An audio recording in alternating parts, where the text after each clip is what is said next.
Hello, good afternoon. Let me just get my cameras fixed up a bit better here.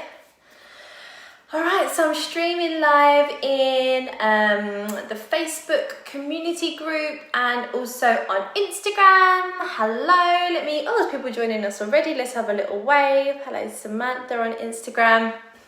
So if you haven't joined me before, hello, nice to meet you. I'm Leah and I run Start Your Yoga Biz. Today I'm going to be talking about pricing your yoga business. I'm well, thank you, Samantha. Thanks for asking. Thanks for the love hearts. Oh, I feel special. So if you have any questions, or if you just want to contribute to the session as I'm talking, then feel free to do so. If I miss the comments as they come in, I will go back and check at the end, or I'll send you a message, all right?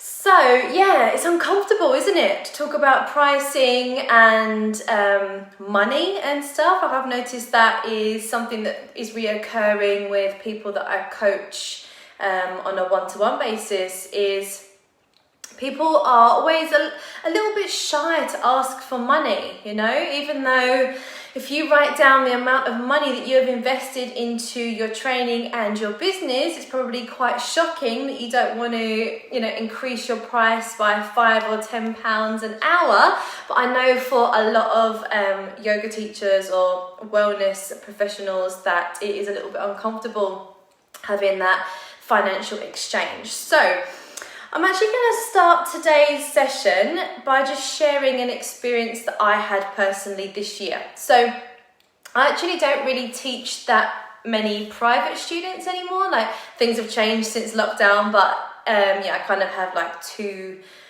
weekly regulars that I teach. And at the end of last year, I sent an email out to my private clients, old and current clients who might have wanted to come back, to let them know that I was going to be increasing my prices by X amount. So a package would cost this much and a single session would cost this much. And one of my clients did question it. So I've never had this experience before, actually. I've never had someone question my prices.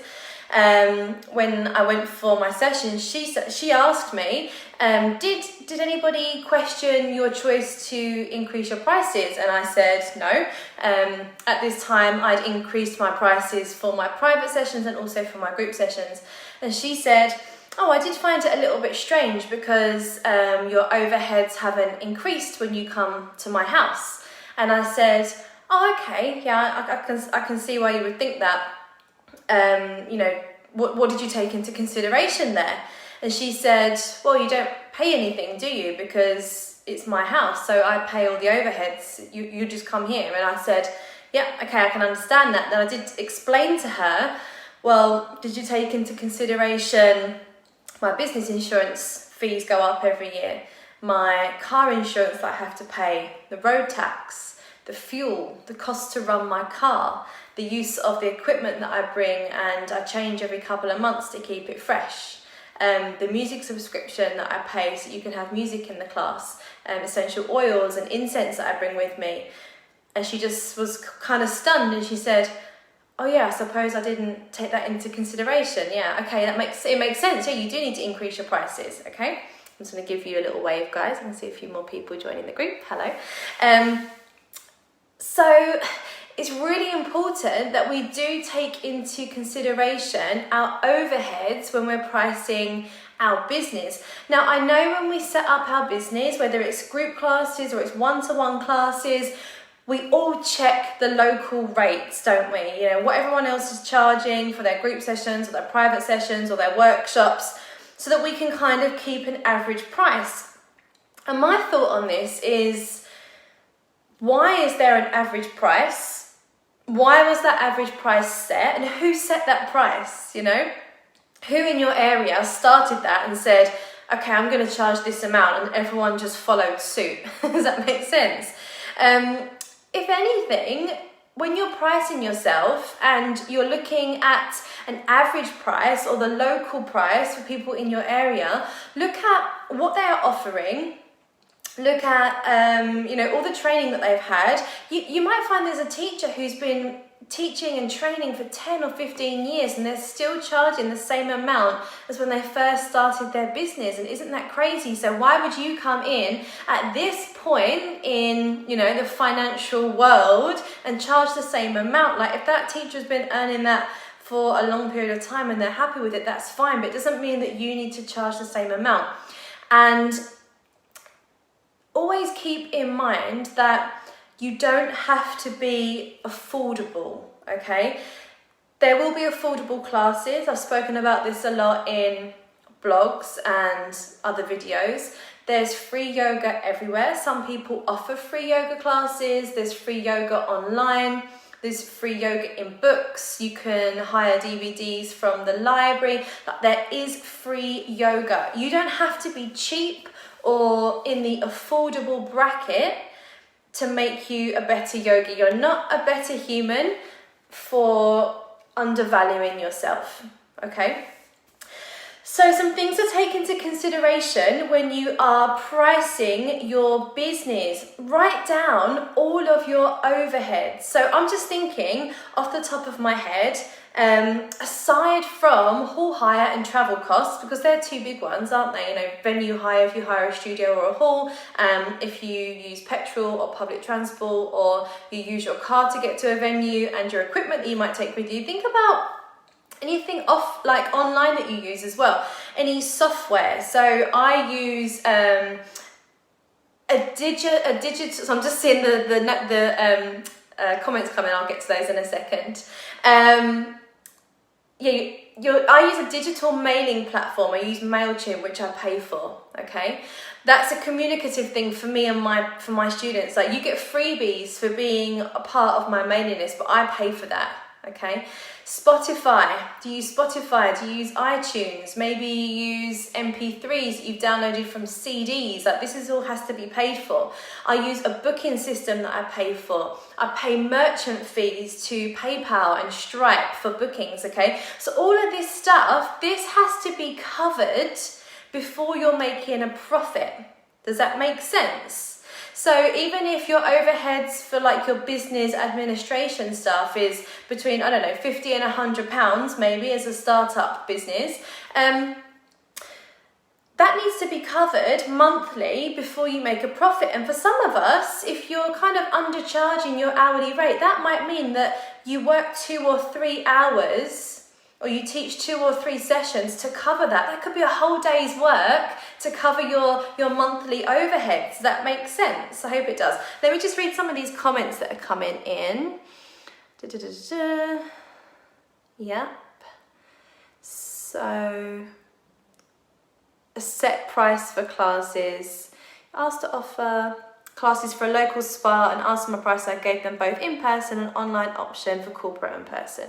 Yeah, people sometimes corporations will tell you this is how much we pay, okay, and you can like it or lump it really. If you go to a studio and they ask you what your rate is, don't undercut yourself. You don't undervalue yourself. As I just said, Marto's said the same thing here. You're not a better person for undermining, or undervaluing yourself. Absolutely not.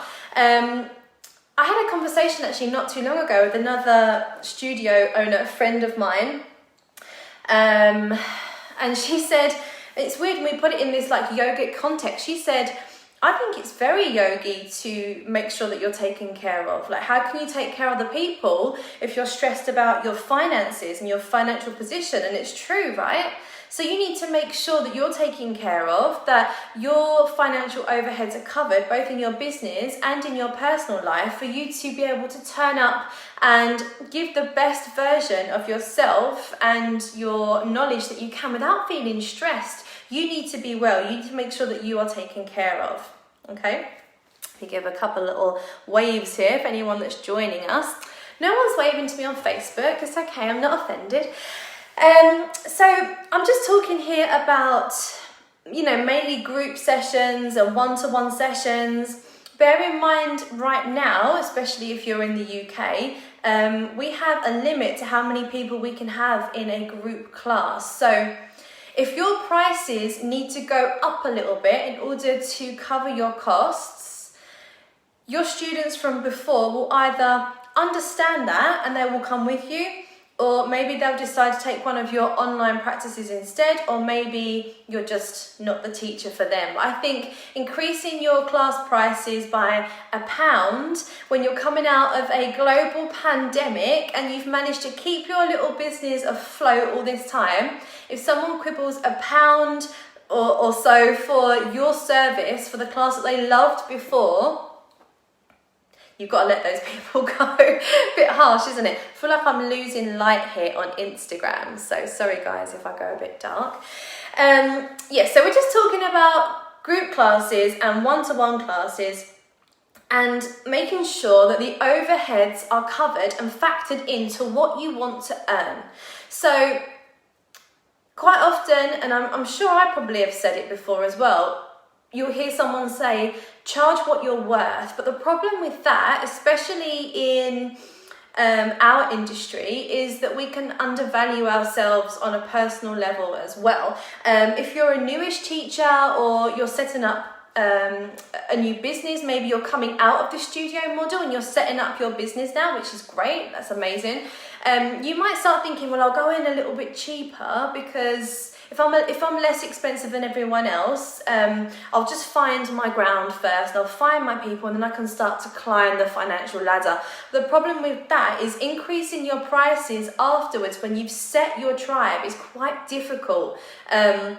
Especially on a one-to-one basis. So if you are running a lot of one-to-one classes and suddenly you want to whack your price up by £10 or $10 an hour, you might have a few people say, well, hang on a minute, why was it this cheap before? So always go in at the price that you want to earn. Like, really look at how much money do you need to earn to keep your business afloat and to keep yourself afloat. And you need to divide that up, and that is what you need to charge as your hourly rate.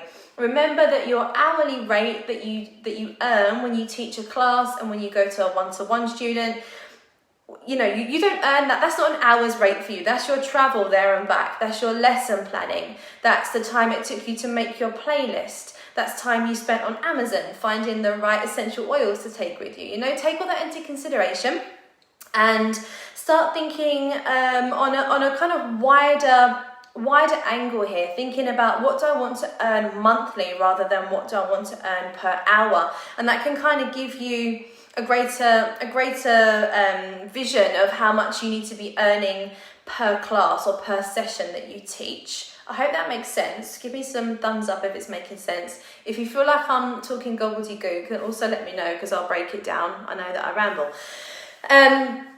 So, okay, just sliding away a little from your group and private classes, because I'm assuming, lots of love hearts. I'm assuming that this is what the majority of yoga teachers are doing right now.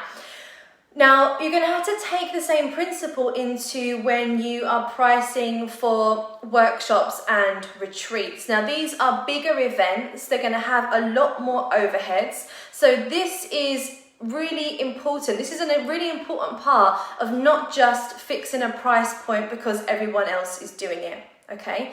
I run a retreat in Spain every year, apart from this year, because obviously everything got ruined.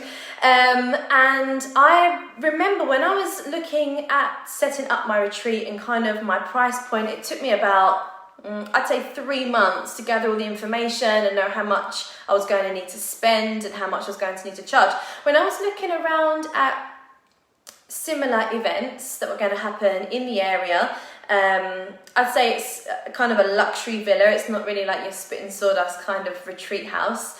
I found such a vast array of prices, and I can only assume that event leaders that were running their retreats at a lower rate were just assuming that the numbers they had would make up their payment, if that makes sense. For me personally, I had X amount of people in mind. I felt confident that I would be able to transfer like 10 to 15% of my client base into a retreat model as well. And I knew how much I needed to earn. So I knew how much I needed to earn to take away from the retreat to cover my wage. And bear in mind when you do that, it's not just the week that you're teaching, it's the 6-month build up to it as well, which is kind of stressful, I'm not gonna lie. Hi guys, I'm gonna give you some waves, thanks for joining. Yeah, so make sure when you're setting a price point, you take all of your overheads into consideration. So I'm just talking about retreats. If you want to, you can write some things into the conversation here. Can you think of any overheads that might not necessarily have come to mind for a retreat setting until I'm talking about it now? So you've not just got your venue hire, you've got flights, you've got travel to and from the airport. You might need to pay a cover teacher while you're away. You might need to pay for catering. You might need to fly equipment out with you, your baggage, make sure that's all covered. You might offer a welcome gift for your client, for your students when they arrive. So all of these things, so there I've just listed 8 things, okay? And there's gonna be a ton of other overheads that I can't think off the top of my head right now. Even if there's like miscellaneous cash put aside as well, this all needs to be factored in. So you can't just say, well, I'm gonna charge, I'm going to pick a number here, £900, £850, because that's what the average price is for that kind of event. Maybe that event is running on the basis that 20 people will attend, and maybe you only want 10. So you need to increase your price and understand how much you can take away from that after you pay your overheads. I hope that makes sense. Again, let me know if you want me to break anything down. Excuse me for 1 second, I'm a little bit croaky today. Too much work, not enough play, right? So, if you have just joined us, please do wait for me to upload this. I'll leave it in the Facebook group and also on IGTV. But watch it back, because pricing your business is such an important part of your setup process, okay? You don't have to charge the average price. The average price was set by no one. You know, you don't have to be affordable. You have to be fair. And I think as yogis, we can sometimes feel a bit icky, a bit yuck about sales, okay? But as long as you are selling from an ethical point of view, you know, don't just overcharge because you want to, because you want to earn loads of money. Understand you can earn loads of money, that's fine, but understand the costs of running your business on top of what you want to earn, because that's kind of where the price becomes bumped up. And never feel intimidated if anybody questions your prices to tell them why. Feel free, if someone says to you, oh, well, you've put your prices up, or oh, that's quite expensive. I've had people say it to me, and I know that my group classes actually are quite an average price. It's what I feel comfortable charging, and I make a good profit off of that because of my overhead costs are quite low for the sessions that I run. I've had people inquire and say, how much is it? And I say, it's this amount. And they say, oh, that's quite expensive. So-and-so does it for this. And I think, well, for the sake of £2 a lesson or something like that, if that is your budget, then that person will go to another teacher. But people who have the budget to pay you, who love your classes, will come to you. So it does all really in a roundabout way come back to that whole target audience thing and making sure that you market to the right people, okay? So I hope that was helpful and that you feel a little bit more confident in your pricing. I'd really encourage you now to go away and write down the overheads that you currently have for your business, even the little things that you wouldn't think to include. You can kind of put a price on use of your equipment. Like, how often do you replace your mats, your blocks and things like that, cleaning, sprays, anything like that that you would put through on your expenses, on your accounts. Include that in your overheads, and you can split that between 12 months through the year and know that you need to add that onto your pricing. Okay, so go away and do that as a little task for you to do today. If you are in the Facebook community, you will see that I dropped a link in there this morning for a brand new online coaching course that I'm going to be running.